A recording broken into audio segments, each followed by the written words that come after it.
Hello friends, SiO2ની ખનિજોથી આજના સેશનને આપણે આગળ વધારીશું. SiO2ની ખનિજો બે પ્રકારની છે. એક છે સ્ફટિકમય અને બીજું છે અસ્ફટિકમય. સ્ફટિકમયના ત્રણ પ્રકાર છે. એક છે ક્વાર્ટઝ, બીજું છે ક્રિસ્ટોબેલાઇટ અને ત્રીજું છે ટ્રાયડાયમાઇટ. આ ત્રણેય ખનિજ આંતર પરિવર્તનશીલ છે, એટલે કે એકબીજામાં રૂપાંતર પામી શકે છે, પરંતુ યોગ્ય તાપમાને. આથી કહી શકાય કે આ ત્રણેય ખનિજો યોગ્ય તાપમાને આંતર પરિવર્તનશીલ છે. આંતર પરિવર્તનશીલ છે એટલે કે તાપમાનમાં ફેરફાર કરી ક્વાર્ટઝ, ક્રિસ્ટોબેલાઇટ કે ટ્રાયડાયમાઇટમાં ફેરફાર કરી શકાય છે. અસ્ફટિકમય માત્ર એક સ્વરૂપ છે, જેનું નામ છે કિસેલગુર. આમ કિસેલગુર એ SiO2નું એકમાત્ર અસ્ફટિકમય સ્વરૂપ છે. SiO2ના રાસાયણિક ગુણધર્મો. SiO2 એ સામાન્ય રીતે ઉમદા છે, એટલે કે નિષ્ક્રિય છે. SiO2 એ કોઈ પ્રક્રિયા સાથે પ્રક્રિયા આપતું નથી, પરંતુ તે NaOH, HF હાઇડ્રોફ્લોરિક એસિડ અને ફ્લોરિન વાયુ સાથે પ્રક્રિયા આપે છે. સૌપ્રથમ વાત કરીએ NaOH સાથેની પ્રક્રિયા. તો SiO2 એ NaOH સાથે પ્રક્રિયા થાય ત્યારે અહીંયાથી ઓક્સિજન આમાં દાખલ થાય અને આપણને મળે છે SiO3-2 સિલિકેટ આયન. આ Na+ સાથે જોડાય તો Na+ સાથે જોડાય એટલે શું બનાવે? Na2SiO3 પ્લસ જે બાકી વધે છે OH અને H, એટલે બાકી શું વધે? H2O, એટલે બાકી આપણને મળશે H2O. આને કહીશું આપણે સોડિયમ સિલિકેટ. આ સોડિયમ સિલિકેટનું જલીય દ્રાવણ આપણને મળે છે. સોડિયમ સિલિકેટ વત્તા પાણી છે, એટલે આપણે કહી શકીએ સોડિયમ સિલિકેટનું જલીય દ્રાવણ મળે છે. આ સોડિયમ સિલિકેટના જલીય દ્રાવણમાં એસિડ ઉમેરીને દ્રાવણને જો એસિડિક કરવામાં આવે તો સિલિકા જેલ મળે છે. આ સિલિકા જેલથી તમે વાકેફ છો, તમે જોઈએ છે આ પ્રકારની એક પડીકી.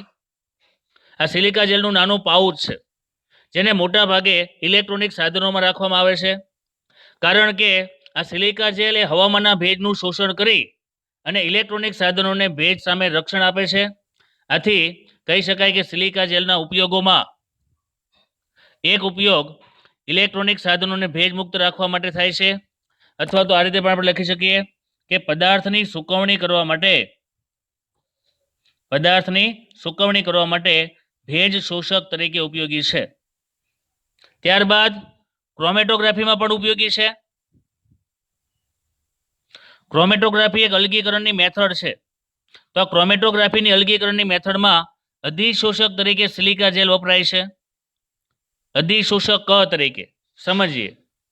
દાખલા તરીકે આ એક બ્યુરેટ જેવી કાચની નળી છે, જેની અંદર સિલિકા જેલ ભરવામાં આવે છે. આમાં સિલિકા જેલ આપણે ભરીએ છીએ. ત્યારબાદ આ એક એવું દ્રાવણ છે કે જેની અંદર બેઝની અશુદ્ધિ છે, બેઝિક અશુદ્ધિ છે. આ અશુદ્ધિને આપણે બેઝિક અશુદ્ધિ કહીએ. આ સિલિકા જેલ પોતે એસિડિક છે, તો સિલિકા જેલ એસિડિક હોવાથી તે બેઝિક પદાર્થનું શોષણ કરે છે. આ બેઝની અશુદ્ધિ છે દ્રાવણમાં, એને આપણે દૂર કરવી છે. તો આ દ્રાવણને જ્યારે સિલિકા જેલની સપાટી પરથી પસાર કરવામાં આવે છે ત્યારે આ બેઝની જે અશુદ્ધિ હતી, આ રેડ કલરની અશુદ્ધિ, એ અહીંયા સિલિકા જેલની સપાટી પર શોષાય છે, અને બાકીનું જે દ્રાવણ છે તે આ રીતે નીચેના ભાગમાં આપણને શુદ્ધ દ્રાવણ મળે છે. એટલે કે સિલિકા જેલમાં અશુદ્ધિ જે છે એ શોષાઈ રહી છે, એટલે સિલિકા જેલને શું કહેવાય? અધિશોષક. અને આ લાલ રંગની જે અશુદ્ધિ હતી એને શું કહેવાય? અધિશોષિત. અને આ સમગ્ર ઘટનાને શું કહેવાય? અધિશોષણ. આ અધિશોષણની ઘટના થઈ. ત્યારબાદ આપણે આગળ વધીએ. SiO2ની HF સાથે પ્રક્રિયા. 4 ટાઈમ્સ HF લઈ લઈએ બેલેન્સ માટે. તો અહીંયા Si+4 અને આમાંથી આપણને મળશે F-, એટલે શું બને? તો કે આપણને મળશે SiF4 પ્લસ બાકી શું વધે છે? H+ અને ઓક્સિજન -2, એટલે બાકી શું વધે? 2 ટાઈમ્સ H2O. સિલિકોન ટેટ્રાફ્લોરાઇડ જે મળે છે એની વધારે પ્રમાણમાં જો HF સાથે પ્રક્રિયા થાય તો આપણને મળે છે H2SiF6. આનું નામ છે હેક્ઝા ફ્લોરોસિલિસિક એસિડ. તો નામ શું થશે? Hexafluorosilicic acid. તો SiO2 ની HF સાથેની આ જે પ્રકારની પ્રક્રિયા છે આ પ્રક્રિયાને કાચની નિરેખણ પ્રક્રિયા કહે છે. કાચની નિરેખણ પ્રક્રિયા શું કામ કીધું? કારણ કે કાચ પર નિરેખણ થાય છે. નિરેખણ થવું એટલે ડિઝાઇન બનવી. કાચનું નિરેખણ થઈ જાય કારણ કે આપણે જાણીએ છીએ કાચમાં મોટા ભાગે SiO2 હોય છે. એટલે SiO2 સાથે એટલે કે કાચ સાથે HF પ્રક્રિયા કરે છે. આનો અર્થ એ થયો કે કાચના નિરેખણ માટે હાઇડ્રોફ્લોરિક એસિડ વપરાય છે. એટલે કે કાચ ઉપર ડિઝાઇન કરવા માટે HF નો ઉપયોગ થાય છે. આથી જ કહેવાય છે કે કાચની બોટલમાં હાઇડ્રોફ્લોરિક એસિડ ભરી શકાય નહીં, કારણ કે HF એ કોરોઝિવ છે. એટલે કે કાચ સાથે પ્રક્રિયા કરે છે અને કાચ સાથે પ્રક્રિયા કરે છે માટે કાચની બોટલમાં ભરી શકાય નહીં. ત્યાર પછી SiO2 ની F2 સાથે પ્રક્રિયા થાય એટલે કે ફ્લોરિન સાથે પ્રક્રિયા થાય તો SiF4 મળે છે અને ઓક્સિજન વાયુ મુક્ત થાય છે. આમ SiO2 એ માત્ર NaOH, HF અને F2 સાથે પ્રક્રિયા આપે છે. આ હતા SiO2 ના રાસાયણિક ગુણધર્મો. હવે આપણે ભણીએ SiO2 ના ઉપયોગો. SiO2 નો ઉપયોગ દાબ વિદ્યુત સ્ફટિક એટલે કે પીઝો ઇલેક્ટ્રિક ક્રિસ્ટલ બનાવવા માટે થાય છે. આ પદાર્થ એક એવો પદાર્થ છે કે જે દબાણની અસર હેઠળ પ્રેશર આપવાથી ઇલેક્ટ્રિક સિગ્નલ ઉત્પન્ન કરે છે. બીજું છે ક્રિસ્ટલ ઓસિલેટર એટલે સ્ફટિક આંદોલક. આ એક પ્રકારની ઇલેક્ટ્રોનિક સર્કિટ છે કે જે ઇલેક્ટ્રિક સિગ્નલ આપે છે અને ટ્રાન્સડ્યુસર એ ઇલેક્ટ્રિસિટીનું ટ્રાન્સલેશન કરે છે. ટ્રાન્સડ્યુસર ઉપરથી ટ્રાન્સ નામ છે, અહીંયા ટ્રાન્સલેશન કરે છે. ફક્ત આપણે અહીંયા ત્રણેયના નામ યાદ રાખવાના છે: દાબ વિદ્યુત સ્ફટિક, સ્ફટિક આંદોલક અને ટ્રાન્સડ્યુસર બનાવવા માટે. વિગતમાં આપણે ચર્ચા નથી કરવાની કારણ કે સિલેબસમાં નથી. આ ઉપરાંત પ્રયોગશાળામાં કાચના સાધનો બનાવવા માટે પણ SiO2 ઉપયોગી છે. પ્રકાશી ઉપકરણો જેવા કે લેન્સ અને પ્રિઝમ બનાવવા માટે. યાદ રાખવા માટે SiO2 એટલે કાચ રિલેટેડ ઉપયોગો છે, કારણ કે કાચમાં મોટા ભાગે SiO2 હોય છે. ત્યારબાદ પારજાંબલી સ્પેક્ટ્રોફોટોમીટરમાં સેમ્પલ કોષ બનાવવા માટે. આ પારજાંબલી સ્પેક્ટ્રોફોટોમીટર એક પ્રકારનું ઇન્સ્ટ્રુમેન્ટ છે જેની અંદર સેમ્પલ કોષ આ ટાઈપનો એક ક્યુબ હોય છે કાચનો, જેની અંદર પ્રવાહી સેમ્પલ ભરવાનું હોય છે. એટલા માટે એવું કહી શકાય કે પારજાંબલી સ્પેક્ટ્રોફોટોમીટરમાં સેમ્પલ કોષ બનાવવા માટે ઉપયોગી છે. ત્યારબાદ અસ્ફટિકમય સ્વરૂપ છે જે SiO2 નું એ પાણીના શુદ્ધિકરણમાં ઉપયોગી છે. અને આજે આપણે દાબ વિદ્યુત સ્ફટિકની વાત કરી એના 3 ઉપયોગો: અતિ ચોકસાઈવાળી ઘડિયાળ, આધુનિક રેડિયો અને ટીવી પ્રસારણ અને ગતિશીલ રેડિયો પ્રત્યાયનના વિકાસ માટે ઉપયોગી છે. એટલે કે આજે જે મોબાઈલ રેડિયોથી કોમ્યુનિકેશન થાય છે અત્યારની વાત કરીએ તો ત્યાં ગતિશીલ રેડિયો પ્રત્યાયનનો વિકાસ કહી શકાય. આના પછીનો ટોપિક છે કાચ. કાચ એ અસ્ફટિકમય ઘન પદાર્થ છે. અસ્ફટિકમય એટલે દાખલા તરીકે ગુંદર અસ્ફટિકમય ઘન પદાર્થ છે. પછી પ્લાસ્ટિક, રબર, ડામર આ બધા અસ્ફટિકમય ઘન પદાર્થ છે જેમાં ઘટક કણોની ગોઠવણી ચોક્કસ હોતી નથી. એટલે આવા પદાર્થોના ગલનબિંદુ પણ ચોક્કસ હોતા નથી. જો કાચને ગરમ કરવામાં આવે તો ઊંચા તાપમાને કાચ પીગળે છે અને એ પણ તાપમાનના ગાળા દરમિયાન ધીમે ધીમે પીગળે. કારણ કે અસ્ફટિકમય ઘન પદાર્થ હોય ચોક્કસ તાપમાને પીગળે નહીં. એટલે તાપમાનના ગાળા દરમિયાન ધીમે ધીમે, દાખલા તરીકે 500 ડિગ્રી સેલ્સિયસ તાપમાને ધીમે ધીમે પીગળે છે અને જેમ જેમ તાપમાન વધતું જાય તેમ તેમ પીગળવાની અવસ્થા વધતી જાય છે. કાચનું અણુસૂત્ર શું છે?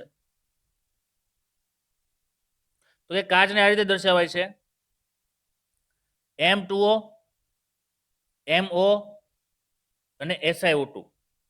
આ M અને M બંને અલગ M છે, એટલે કે અલગ ધાતુ છે, એટલે અહીં આપણે M ડેશ સ્વરૂપે દર્શાવીએ. M તરીકે સોડિયમ પોટેશિયમ છે અને અહીંયા M ડેશ તરીકે કેલ્શિયમ, લેડ અને ઝીંક જેવી ધાતુ છે. M2O પ્રકારના જે ઓક્સાઇડ છે એ X ટાઈમ્સ, MO પ્રકારના Y ટાઈમ્સ, કારણ કે આ બંનેના કેટલા મોલ છે આપણે જાણતા નથી, કોઈ પણ હોઈ શકે. કાચમાં સંઘટકમાં M2 અને MO ના સંઘટક અલગ અલગ હોઈ શકે, એટલે કે મોલ અલગ અલગ હોઈ શકે, અને SiO2 6 ટાઈમ્સ. આ કાચની આપણે સામાન્ય વાત કરી. ત્યાર પછી કાચની બનાવટ ભણીએ. કાચ કઈ રીતે બને તેની થોડી ચર્ચા કરીએ.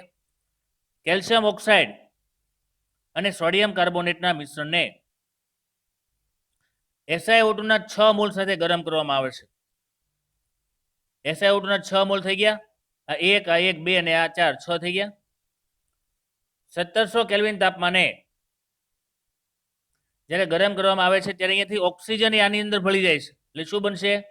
SiO3 -2. અને કેલ્શિયમ તો છે જ, એટલે કેલ્શિયમ +2 અને SiO3, એટલે શું બનશે? Calcium silicate. આમાંથી CO2 વાયુ દૂર થાય છે, એટલે અહીંયા લખીએ આપણે -CO2. આમાં જે બાકી ઓક્સિજન વધે છે તે SiO2 સાથે જોડાઈને SiO3 -2 આપે છે, અને Na+, એટલે આપણને શું મળશે? Na+, તો Na2 SiO3 અને 4 ટાઈમ્સ SiO2 આમ નામ છે. આ જે ઘટક થયા, આ ત્રણેય ઘટકો એ સામાન્ય રીતે કાચમાં હોય છે. તો આપણે કહી શકીએ આ સામાન્ય કાચની વાત થઈ. પછી કાચના પ્રકાર પ્રમાણે અલગ અલગ પ્રમાણ હોઈ શકે, અલગ અલગ સંઘટક હોઈ શકે. અહીંયા કેલ્શિયમ સિલિકેટ, સોડિયમ સિલિકેટ અને SiO2 નું મિશ્રણ મળે છે. એટલે આપણે કહી શકીએ કે કાચ એ કેલ્શિયમ સિલિકેટ, સોડિયમ સિલિકેટ અને SiO2 નું અતિશય ઠંડુ કરેલું, સખત, બરડ અને પારદર્શકતા ધરાવતું સ્નિગ્ધ પ્રવાહી છે. એટલે કે 1700 કેલ્વિન તાપમાને જ્યારે આ કાચ બને છે ત્યારે સ્નિગ્ધ પ્રવાહી હોય. કેવું? તો કે સખત, બરડ અને પારદર્શકતા ધરાવતું સ્નિગ્ધ પ્રવાહી છે, જેને અતિશય ઠંડુ કરેલું છે. એટલે આપણે કહી શકીએ કાચ એ અતિશય ઠંડુ કરેલું પ્રવાહી છે. કોઈ પણ અસ્ફટિકમય ઘન પદાર્થ માટે આપણે એવું બોલી શકીએ કે અતિશય ઠંડા કરેલા પ્રવાહી છે. દાખલા તરીકે ગુંદર એ હોય ઘન, પણ એના માટે આપણે એવું બોલી શકીએ કે અતિશય ઠંડુ કરેલું પ્રવાહી છે. એટલે પ્રવાહીને ઠંડુ કરી દીધું એટલે શું બને છે? ઘન બને છે. ડામર માટે પણ એવું બોલી શકાય કે અતિશય ઠંડુ કરેલું પ્રવાહી છે. એટલે કે ડામર પ્રવાહી છે અને ઠંડો કરો એટલે અસ્ફટિકમય સ્વરૂપ બને છે, ઘન સ્વરૂપ બને છે. હવે આપણે વાત કરીએ કાચના વિવિધ પ્રકારો. સૌપ્રથમ સોડા લાઇમ કાચ અથવા સોડા કાચ અથવા નરમ કાચ. અહીંયા સોડા લાઇમ કાચ શું કામ નામ આપ્યું? કારણ કે આ પ્રકારના કાચમાં સોડા લાઇમ આવેલું છે. સોડા લાઇમ એટલે આપણે જાણીએ છીએ કે સોડા લાઇમમાં સોડિયમ હાઇડ્રોક્સાઇડ અને કેલ્શિયમ ઓક્સાઇડનું મિશ્રણ છે. આ ઉપરાંત દરેક કાચની અંદર SiO2 તો હોય જ છે. આ પ્રકારના કાચ એ માર્કેટમાં સસ્તા ભાવે મળી આવે છે, એટલે કિંમતમાં સસ્તો છે, સરળતાથી તૂટે છે, અને ગરમ કરવામાં આવે તો આ કાચમાં તિરાડ પડે છે. આ પ્રકારના કાચને સામાન્ય કાચ તરીકે પણ ઓળખવામાં આવે છે. બારી અને ટ્યુબ બનાવવા માટે ઉપયોગી છે. દાખલા તરીકે એક્સ-રે ટ્યુબ આપણે એવી જોઈ છે, એક્સ-રે ટ્યુબ આ પ્રકારની ટ્યુબ હોય, બરાબર. તો આ પ્રકારની ટ્યુબ બનાવવા માટે અને બારી બનાવવા માટે આ પ્રકારના કાચનો ઉપયોગ થાય છે. ત્યાર પછી પોટાશ કાચ અથવા સખત કાચ. સખત કાચ છે એટલે માટે નામ આપ્યું છે સખત કાચ. પોટાશ કાચ ઉપરથી આપણને યાદ આવે પોટેશિયમ. આમાં પોટેશિયમના સિલિકેટ છે. દાખલા તરીકે K2SiO3 પ્લસ કેલ્શિયમના સિલિકેટ SiO3 અને SiO2 તો બધા કાચમાં હશે જ. આ પ્રકારના કાચ એ ઊંચા તાપમાને પીગળે છે. ઊંચા તાપમાને પીગળે છે એનો મતલબ કે નોર્મલ તાપમાને પીગળતા નથી. એટલે સખત કાચના સાધનો આમાંથી બને છે. સખત કાચના સાધનો બનાવવા માટે ઉપયોગી છે. ત્યાર પછી છે ફ્લિન્ટ કાચ. ફ્લિન્ટ કાચ. ફ્લિન્ટ કાચમાં K2SiO3 અથવા સોડિયમ સિલિકેટ હોય, એટલે કે પોટેશિયમ સિલિકેટ અથવા સોડિયમ સિલિકેટ. આ ઉપરાંત લેડના સિલિકેટ અને SiO2 નું મિશ્રણ છે. આ પ્રકારના કાચનો વક્રીભવનાંક ખૂબ જ ઊંચો હોય છે. વક્રીભવનાંક ખૂબ જ ઊંચો હોય છે. આથી તેનો ઉપયોગ વિદ્યુત બલ્બ અને પ્રકાશીય ઉપકરણો માટે થાય છે. પ્રકાશીય ઉપકરણો કેવા એની આપણે થોડીક વાત કરીએ. દાખલા તરીકે લેન્સ, ટેલિસ્કોપ, માઇક્રોસ્કોપ,